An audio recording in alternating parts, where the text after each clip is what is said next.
Hello friends, welcome to Ranji kitchen. இன்றைக்கி நம்ம வீடியோவில் என்ன பார்க்க போகிறோம் அப்படின்னா, கேரளா ஸ்டைலில் பழம்புரி, அதாவது நம்ம ஊர் ஸ்டைலில் என்ன சொல்லுவோம், வாழைப்பழத்தில் பஜ்ஜின்னு சொல்லுவாங்க. அதை எப்படி நம்ம கேரளா ஸ்டைலில் சூப்பராக பண்ணுறது அப்படின்னு தான் பார்க்க போகிறோம். அதுக்கு முன்னாடி நம்ம சேனலை சப்ஸ்கிரைப் பண்ணாதவங்க மறக்காமல் சப்ஸ்கிரைப் பண்ணிக்கிங்க. அப்படியே நோட்டிஃபிகேஷனுக்காக பெல் பட்டனையும் நீங்கள் கிளிக் பண்ணி வச்சுக்கோங்க. அப்போ தான் நம்ம போடுற வீடியோ தொடர்ந்து உங்களுக்கு நோட்டிஃபிகேஷனாக வந்துக்கிட்டே இருக்கும். வாங்க வீடியோக்குள்ளே போகலாம். இப்போது இந்த வாழைப்பழம் பஜ்ஜி பண்ணுறதுக்காக நான் வாழைப்பழம் எடுத்து வச்சுருக்கேன்.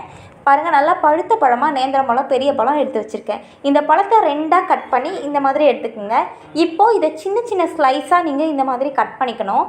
ரொம்ப திக்னஸ் அதிகமாக இருந்துச்சு அப்படின்னா பழம் வேகாது, டேஸ்ட் நல்லா இருக்காது. அதனால் இந்த அளவுக்கு திக்னஸ் போதும். பாருங்கள், நான் எந்த அளவுக்கு திக்னஸ் எடுத்திருக்கேன்னு, இந்த அளவுக்கு மட்டும் திக்னஸ்ஸாக எடுத்துக்கலாம்.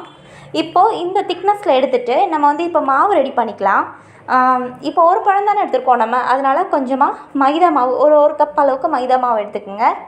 இப்போது இந்த மைதா மாவில் என்னென்ன மிக்ஸ் பண்ணணும் அப்படின்னா, இந்த மஞ்சள் கலரில் பழம்பொரி வரணும் இல்லை, அதுக்கு கொஞ்சமாக ஒரு ஸ்பூன் இல்லைன்னா ஒரு அரை ஸ்பூன் அளவுக்கு மஞ்சள் தூள் சேர்த்துக்குங்க.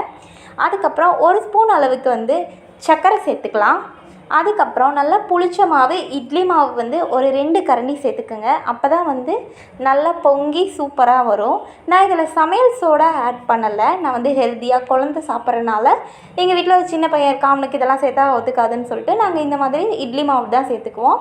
அதுக்கப்புறம் தேவையான அளவு உப்பு.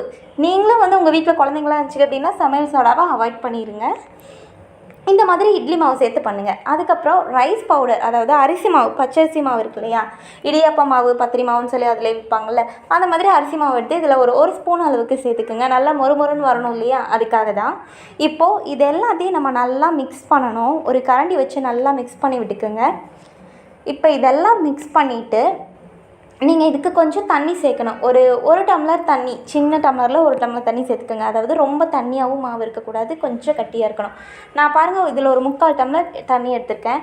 அதை கொஞ்சம் கொஞ்சமாக தான் நான் கலந்து விட்டு இந்த மாதிரி ஒரு பக்குவத்துக்கு பாருங்கள், இது எப்படி இருக்குன்னு. இந்த அளவுக்கு கொஞ்சம் திக்காக இருக்கணும் மாவு. அப்போ தான் பழம்பொரி நல்ல ஒரு டேஸ்ட்டில் வரும். இந்த அளவுக்கு திக்காக எடுத்துக்கோங்க. இப்போது நம்ம இந்த மாவெல்லாம் ரெடி பண்ணிட்டோம் இல்லையா, இனி என்ன வேலை அப்படின்னா, இந்த வாழைப்பழத்தை எடுத்து இந்த மாவில் முக்கி நம்ம போட்டோம் அப்படின்னா பழம்பொரி சூப்பராக ரெடி ஆகிடும்.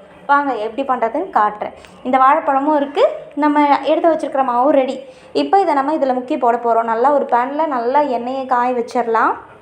எண்ணெய் காஞ்சதுமே என்ன பண்ணணும் அப்படின்னா, இந்த பழத்தை அழுங்காமல் எடுத்து, இந்த மாவு தண்ணியாக இருந்துச்சு அப்படின்னா இது டக்குன்னு ஒட்டாது.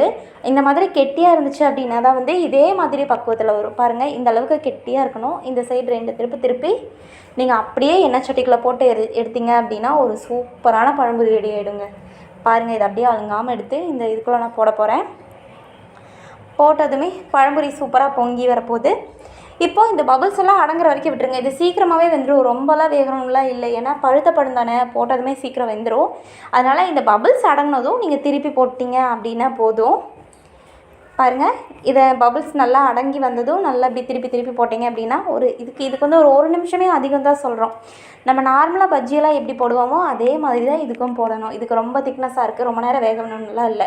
இந்த மாதிரி எல்லா பழம்பொரியும் நம்ம பொரிச்சு எடுத்துடலாம். நார்மலாக வாழைக்காய் பஜ்ஜி இதெல்லாம் போடுவீங்களே, அதே மாதிரி போட்டாலே போதும். ஒரே நிமிஷத்தில் இது சீக்கிரமாக வெந்துடும். இங்கே பாருங்கள், லைட்டாக கலர் மாறிச்சு அப்படின்னாலே நீங்கள் இதை எடுத்துடலாம். நான் இதை ஃபுல் ஃப்ளேமில் வச்சு நான் பொரிக்கலை, சிம்மில் வச்சு தான் நான் பொரிச்சிருக்கேன். ஏன்னா உள்ளே நல்லா அப்போ தான் வெந்து கிடைக்கும்னு சொல்லி நான் எப்போவுமே எந்த பலகாரம் செஞ்சாலும் இந்த மாதிரி சிம்மில் வச்சு பொறுமையாக தான் எடுப்பேன். அப்போ தான் அந்த பக்குவம் கரெக்டாக வரும். பாருங்கள், கொஞ்சம் கூட எண்ணெயே குடிக்கலை, அப்படியே ஃப்ரெஷ்ஷாக சூப்பரான ஒரு பழம்பொரி கேரளா ஸ்டைலில் ரெடி ஆகிடுச்சு. இதே மாதிரி நம்ம எல்லா வாழைப்பழத்தையும் எடுத்து பொரிச்சு எடுத்து வச்சிடலாம்.